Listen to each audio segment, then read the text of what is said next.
માટે ગવર્મેન્ટની સ્કોલરશિપ માટેની એક ખૂબ જ સારી એવી યોજના છે, જેના માટે શિષ્યવૃત્તિની પરીક્ષા દર વર્ષે સરકારશ્રી દ્વારા લેવાતી હોય છે. તો વર્ષ 2024 માટે પણ આ શિષ્યવૃત્તિની પરીક્ષાની જાહેરાત આવી ગઈ છે. તો મિત્રો, આ સ્કોલરશિપ વિશેની સંપૂર્ણ માહિતી આ વિડીયોમાં આપણે મેળવીશું. એના પહેલાં જો તમે ચેનલ પર પહેલીવાર આવ્યા હોય તો ચેનલને સબસ્ક્રાઈબ કરીને બેલ આઇકનને ઓન કરી લેજો, જેથી આવી લેટેસ્ટ એજ્યુકેશનની માહિતી તમને આ ચેનલ ઉપરથી મળતી રહેશે. મિત્રો, શિષ્યવૃત્તિમાં સૌથી પહેલાં આપણે જોઈએ તો આ જે સ્કોલરશિપની પરીક્ષા છે એ રાજ્ય પરીક્ષા બોર્ડ ગુજરાત રાજ્ય દ્વારા લેવામાં આવે છે, જેને પ્રાથમિક માધ્યમિક શિષ્યવૃત્તિ પરીક્ષા કહેવામાં આવે છે. પ્રાથમિક સ્કોલરશિપ પરીક્ષા એટલે PSE પ્રાઇમરી સ્કોલરશિપ એક્ઝામ અને માધ્યમિક શિષ્યવૃત્તિ પરીક્ષા એટલે SSE સેકન્ડરી સ્કોલરશિપ એક્ઝામ. તો આ રીતે પ્રાથમિક અને માધ્યમિક શિષ્યવૃત્તિ પરીક્ષા લેવામાં આવે છે, જેમાં પ્રાથમિક શિષ્યવૃત્તિ પરીક્ષા છે એ ધોરણ 6માં અભ્યાસ કરતા વિદ્યાર્થીઓ માટે, જ્યારે માધ્યમિક જે શિષ્યવૃત્તિ પરીક્ષા છે એ ધોરણ 9માં અભ્યાસ કરતા હોય એવા વિદ્યાર્થીઓ માટે લેવામાં આવે છે. આ પરીક્ષા માટે ઓફિશિયલ જે વેબસાઇટ છે સરકારની SCBexam.org, આ વેબસાઇટ ઉપર તારીખ 1/3/2024થી ફોર્મ ભરવાના શરૂ થઈ ગયેલા છે, જે 11/3/2024 સુધી તમારે ઓનલાઈન કરી લેવાના રહેશે. વધુ માહિતી જોઈએ મિત્રો, તો પરીક્ષાનો જે કાર્યક્રમ છે એ સૌથી પહેલાં આપણે જોઈ લઈએ. તો જાહેરનામું બહાર પાડ્યાની તારીખ 27/2/2024થી જાહેરનામું આવી ગયું છે. ઓનલાઈન ફોર્મ ભરવાની તારીખ 1/3/2024થી 11/3/2024 સુધી છે. ત્યાં સુધીમાં ઓનલાઈન ફોર્મ ભરી લેવાનું. અને ઓનલાઈન ફી જો તમારે ભરવાની થતી હોય, તમે પ્રાઇવેટ શાળામાં અભ્યાસ કરતા હો તો તમારે ઓનલાઈન ફી માત્ર 50 રૂપિયા ભરવાની હોય છે. તો આ ફી તમારે 1/3/2024થી લઈ અને 12/3 સુધીમાં ભરી લેવાની રહેશે. પરીક્ષાની જે તારીખ છે એ પણ આપણને આપી દેવામાં આવી છે મિત્રો. તો 28/4/2024ના દિવસે આ સ્કોલરશિપ માટેની પરીક્ષા યોજાશે. તમારે ખાસ આ તારીખો નોંધી લેવાની છે. વધુ માહિતી જોઈએ તો ઉમેદવારની લાયકાત શું જોઈશે, કયા વિદ્યાર્થીઓ ફોર્મ ભરી શકે. તો મિત્રો, પ્રાથમિક શિષ્યવૃત્તિ પરીક્ષા જે છે PSE, એના માટે અત્યારે એટલે કે ચાલુ વર્ષે ધોરણ 6માં અભ્યાસ કરતા હોય એવા વિદ્યાર્થીઓ ભરી શકે છે. એમાં સરકારી પ્રાઇવેટ કોઈ પણ શાળાના વિદ્યાર્થીઓ ભરી શકે છે. બીજું કે જનરલ, OBC, SC, ST કોઈ પણ કેટેગરીના વિદ્યાર્થીઓ ભરી શકે છે. જનરલ કેટેગરીના વિદ્યાર્થીઓને પણ સ્કોલરશિપ મળશે અને અધર કાસ્ટના કેટેગરીના વિદ્યાર્થીઓને પણ સ્કોલરશિપ મળશે. એટલે એના માટે કોઈ નિયમ નથી, બધા જ વિદ્યાર્થીઓ આ પરીક્ષા માટે એપ્લાય કરી શકે છે. ધોરણ 6માં અભ્યાસ કરતા હોય એવા વિદ્યાર્થીઓ પ્રાથમિક શિષ્યવૃત્તિ માટે એપ્લાય કરી શકે છે. અને ખાસ બીજું કે ધોરણ 5માં એમણે 50% માર્ક્સ એટલે 50% ગુણ મેળવેલ હોવા જોઈએ. તમારી પાસે ધોરણ 5ની જો માર્કશીટ હોય તો એમાં 50% માર્ક્સ તમે મેળવેલ હોવા જોઈએ. અને આ માર્કશીટ તમારી જોડે ના હોય તો તમે શાળામાંથી મેળવી શકો છો. બીજું, માધ્યમિક શિષ્યવૃત્તિ પરીક્ષા એટલે SSE સેકન્ડરી સ્કોલરશિપ એક્ઝામ. તો આના માટે અત્યારે એટલે કે ચાલુ વર્ષે ધોરણ 9માં અભ્યાસ કરતા હોય એવા તમામ વિદ્યાર્થીઓ આ પરીક્ષા માટે ફોર્મ ભરી શકે છે. SC, ST, OBC, જનરલ તમામ કેટેગરીના વિદ્યાર્થીઓ પ્રાઇવેટમાં ભણતા હોય કે સરકારીમાં તમામ વિદ્યાર્થીઓ ભરી શકે છે. શરત એટલે એટલી છે કે ધોરણ 8માં એમણે ઓછામાં ઓછા 50% ગુણ મેળવેલા હોવા જોઈએ. 50%થી ઓછા ગુણ હોય તો ના ભરી શકાય, 50%થી વધુ ગુણ હોય તો જ ભરી શકાશે. અભ્યાસક્રમ શું રહેશે એટલે કે તમારે જે પરીક્ષા આપવાની છે એના માટેનું સિલેબસ શું છે. તો પ્રાથમિક શિષ્યવૃત્તિ પરીક્ષા PSE માટે એટલે ધોરણ 6ના વિદ્યાર્થીઓ માટે ધોરણ 1થી 5નો અભ્યાસક્રમ રહેશે. એટલે ધોરણ 1થી 5ની જે પાઠ્યપુસ્તકો છે એમાંથી તમને પૂછવામાં આવશે. જ્યારે માધ્યમિક શિષ્યવૃત્તિ પરીક્ષા જે છે એના માટે માધ્યમિક શિષ્યવૃત્તિ પરીક્ષા SSE ધોરણ 9ના વિદ્યાર્થીઓ માટે, એમના માટે ધોરણ 6થી 8નો અભ્યાસક્રમ પૂછવામાં આવશે. એટલે ધોરણ 6થી 8ના પાઠ્યપુસ્તકોમાંથી.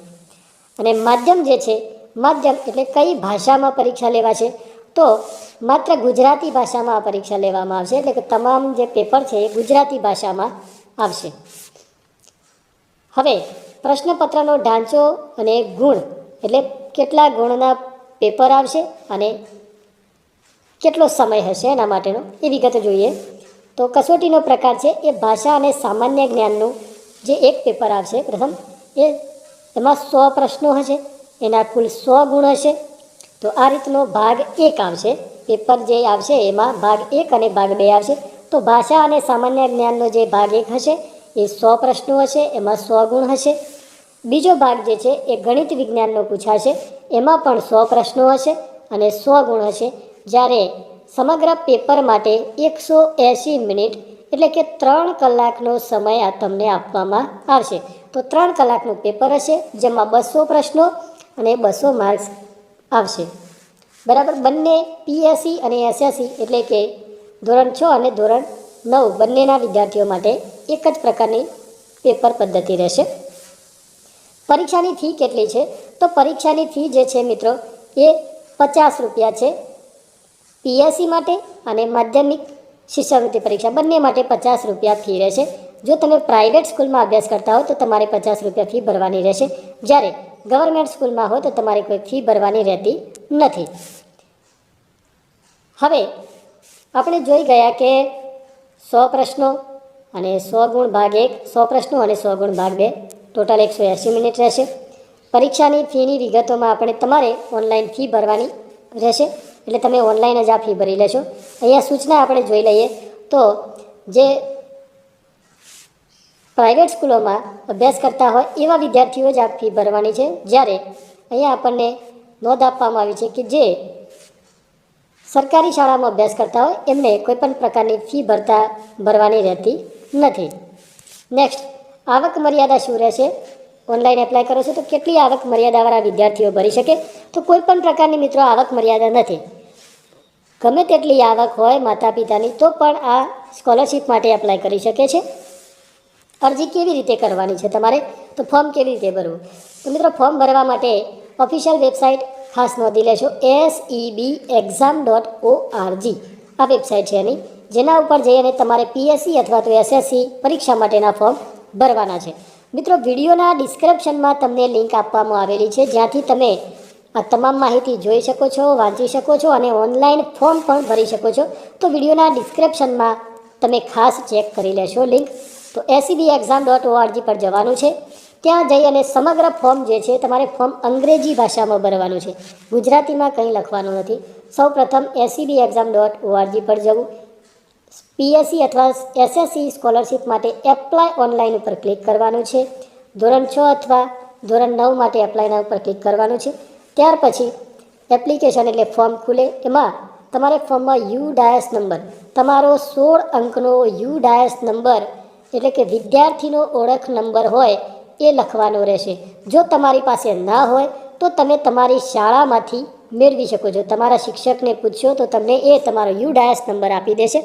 મિત્રો એ રીતે નહીં તો યુ-ડાયસ નંબર જે છે એ તમે ઓનલાઈન પર તમારો જોઈ શકો છો તમારા આધાર કાર્ડ નંબરથી. તમારી પાસે તમારો આધાર કાર્ડ નંબર હોય તો ઓનલાઈન તમે તમારો યુ-ડાયસ નંબર મેળવી શકો છો.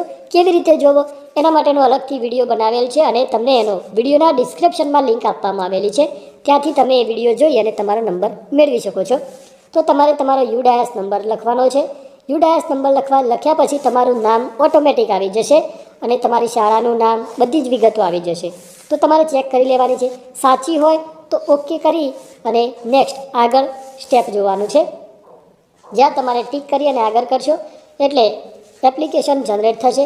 તો એપ્લિકેશન જનરેટ થાય એમાંથી તમારે ફોર્મ ભરાઈ ગયું છે, મતલબ એપ્લિકેશન નંબર આવી જશે અને તમારી જન્મ તારીખ, આ બંને ફરીથી લખી અને તમારે લોગિન કરવાનું છે. તો લોગિન કર્યા પછી તમારે ફી ભરવાની થતી હોય તો ફી ભરવી પડશે અને ફી ભરવાની ન થતી હોય તો કન્ફર્મ એપ્લિકેશનનો તમને ઓપ્શન મળશે, એના ઉપર ક્લિક કરી અને તમારી એપ્લિકેશન કન્ફર્મ કરી દેવાની છે. માત્ર તમારા યુ-ડાયસ નંબર નાખવાથી તમામ વિગતો આવી જશે અને માત્ર તમારે એપ્લિકેશન કન્ફર્મ કરવાની છે.